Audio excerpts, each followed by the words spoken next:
Baltimore Ravens are coming off a dominant Monday Night Football victory, and they're going up against the injury-riddled Cleveland Browns in Week 8. My name is Tyler, here with my brother Ryan, and we're going to break down this Baltimore Ravens-Cleveland Browns Week 8 matchup. But before I get into that, we have a goal of trying to get to 100 new subscribers for this Week 8 prediction videos we have going out. So if you have not already, go ahead, hit that subscribe button, leave a like and a comment. Let us know who you think is going to win this game and why. So, Ryan, Ravens are coming off a dominant victory against the Tampa Bay Buccaneers on Monday Night Football in Week 7. The score was closer than I think initially. How was it? 41-31 was the final score, but there was a point they were up 34-10. I believe that was it. So just dominant. I don't want to say dominant from the start, but they got a pick in the red zone against Baker Mayfield, and then kind of the rest was history from there. Tampa Bay Buccaneers defense could not stop Derrick Henry, Lamar Jackson, and company. And so just a huge performance. I think it was over 500 total yards for the team, actually, which I would say is a pretty good offensive game. They're going to be going up against the Cleveland Browns team, who was already injury-riddled, and then they lost their starting quarterback, Deshaun Watson, to an Achilles injury. And so I think already 2025 offseason, if it wasn't already in everybody's mindset for Cleveland, I think it's definitely like, okay, let's start looking to the future here. How can we improve this franchise? And so kind of coming into this game, it's going to be interesting to see one, who's playing quarterback, because they had Dorian Thompson-Robinson in there for a little bit, and they had Deshaun Watson. Nick Chubb came back into the game first came back from his major injury, got a touchdown, which was cool to see. Don't think he'll be playing quarterback. And so, but just a lot, I think, to really process for these Browns fans on really the roster that they're going to want to have going into next season. So I want to throw it over to you. What do you think of the Ravens here? And I guess really kind of what do you think of the Browns with everything they have going on? Well, let's start with the Ravens here and start on a high note. This Ravens team, so they were an inch away from forcing overtime here in Week 1 against Kansas City. They really should have beat the Raiders. They just had a fourth quarter collapse. And since that game, they haven't lost. They had a really dominant 3 quarters against Dallas, and they almost let them back in the game there at the end. They had a dominant win over the Bills, I guess the Bengals kind of let them hang around, but still put up 41 points against the Bengals. Had a pretty good win against the Commanders, and then here another dominant win as well. They're putting up like their lowest score, the lowest amount of points they've scored in the last 5 weeks has been 28 points. So that's signs, I think, of this offense really kicking in. And I think you go look, Derrick Henry has just taken off. And I think with him, he's pulled this offense along with him. Lamar Jackson has really started to become the efficient passer that we saw last year. And they're pushing the ball down the field more than I think they were last year. Isaiah Likely, Rashad Bateman have had really good seasons. Zay Flowers, he's had a really good season.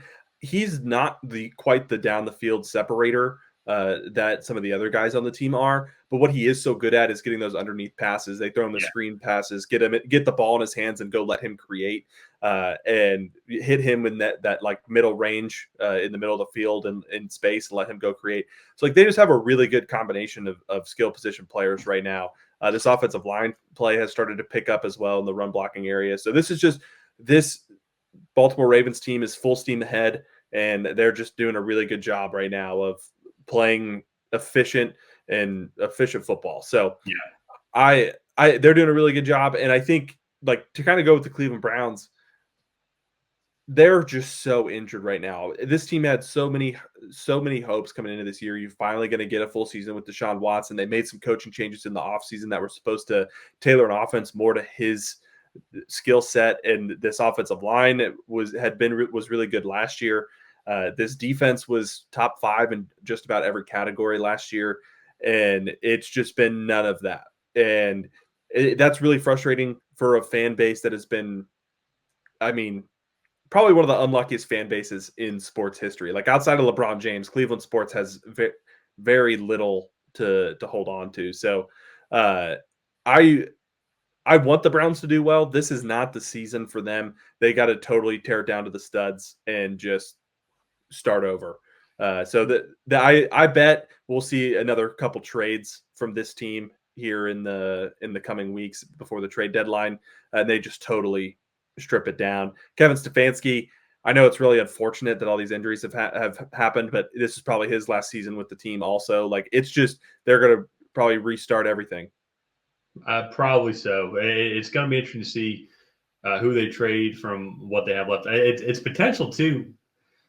I don't know if he'd want to do this, but like with Nick Chubb coming back, like teams that maybe would want a little dynamic running Yeah, back edge if they're showing that he's healthy.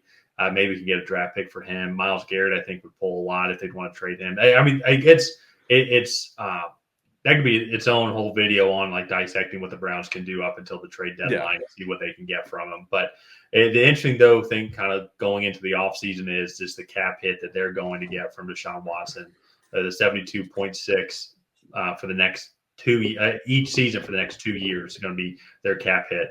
And he's probably done in Cleveland. It was not a very happy marriage from the get-go, just overall. And I think too, if they are picking first overall, we were just doing a mock draft before this, and then I would think Cam Ward, Shador Sanders. That would be my pick. The person would be Sanders if they want to just restart fresh and just start over from there. Just deal with a cap hit for the next 2 years, something similar to what Denver's doing right now. So, lots to talk about over these next couple months here because.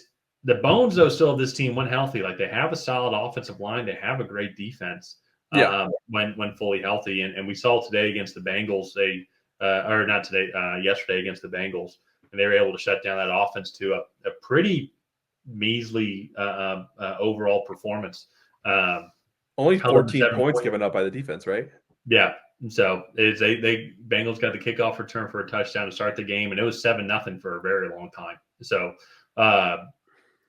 Against the Bengals offense that is improving, that put up 38 against the Ravens, who they're going up against today. So it's just going to be a long season here moving forward now, just with all the injuries. That's the NFL, though. Them and the Saints, I think, are some of the most injured. And now the Buccaneers, I think, on top of that as well. So moving into predictions here, the Ravens are obviously going to be the team that I pick.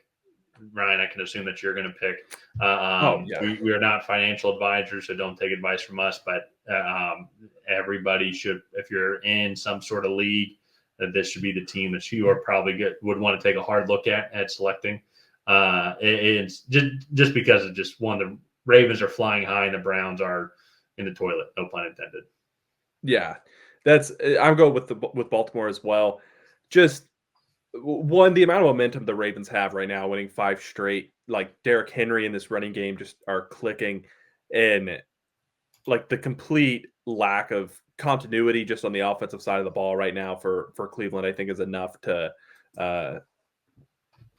pick Baltimore. But then also like this defense has kind of underperformed this year. They've been put in some bad spots, I will also say, with how poor this offense has been. But Baltimore I think is clearly the better team in this matchup. Yeah. So we're both taking the Ravens. Let's go ahead and wrap up here. If you guys have not already, please go ahead and like and subscribe. It is the best way to help out the channel. While you're down there, go ahead and leave a comment on who you think is going to come out ahead. Will it be the Baltimore Ravens? Will it be the Cleveland Browns? And other than that, we'll see you guys next time.